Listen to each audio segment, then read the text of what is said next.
In this video, we will highlight the differences between searching in Google and searching in a library database.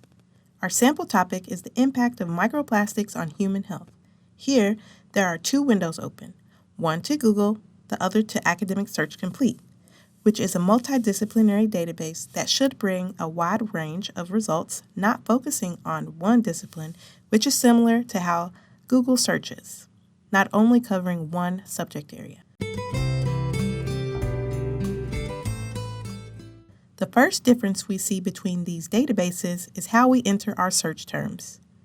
We can input the whole search phrase in Google, but in the library database, we need to be a bit more strategic in our searching.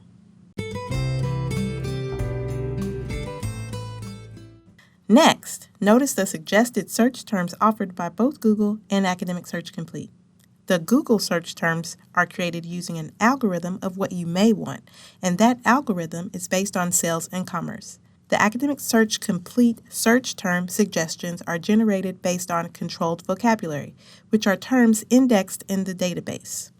In other words, Academic Search Complete associated the terms you enter with terms the database uses to index articles. Using those terms, we would find more relevant results. Next, let's examine our results. There are 22 million public web pages in Google opposed to 200 academic scholarly results in Academic Search Complete. Why such a big difference? Because Academic Search Complete is going to provide mostly scholarly sources and Google is going to include every source, especially commercial sources associated with your search terms without any filtering for academic value. In Academic Search Complete, we can see under source types that academic journals are heavily represented. There are also magazines and trade publications. Source types allows us to clearly distinguish between scholarly sources, academic journals, and popular sources, magazines and trade journals. With Google, the results are from some academic journals, which we know because we see places like Springer, ScienceDirect, and PubMed.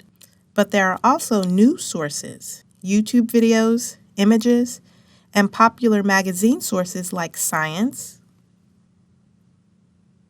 National Geographic, and Nature. Unless you are familiar with the sources, it is not clear which are scholarly and which are popular. You must evaluate each source to determine that yourself.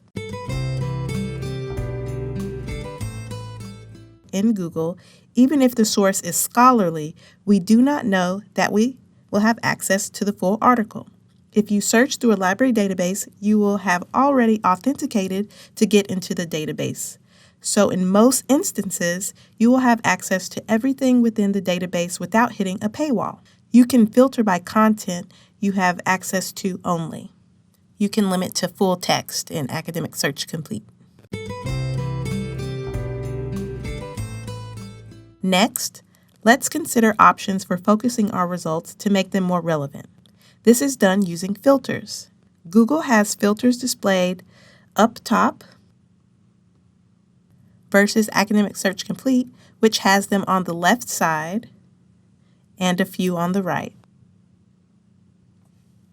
In both, you can change the date range. With Academic Search Complete, you have more academic focused filters looking at geography, references, peer review, subject, publisher, etc.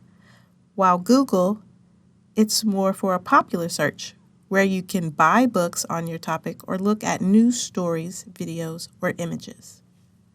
Another important difference in searching between Academic Search Complete and Google is that there are subjects listed, which will help you search for more articles on a subject.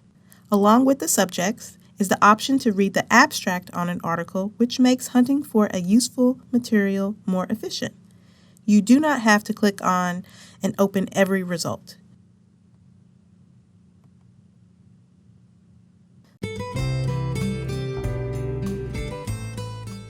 Finally, what about options to save our search in case we want to re-examine our results once we finish exploring our topic, or if we are interrupted when examining our results?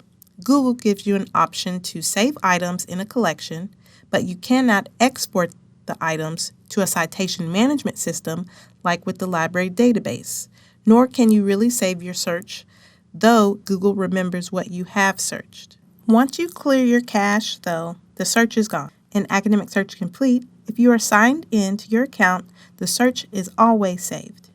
In the library database, you can set up an RSS feed to get alerts when new articles come out on your topic. You cannot do this with Google. So, with all that, you can see the library databases are for the skilled, serious researcher, and Google is for finding quick results. Verifying information on Google can be time-consuming, whereas everything is already vetted with library databases. The library pays for access to databases containing vetted, scholarly resources that cannot all be found using internet search engines. Use the databases.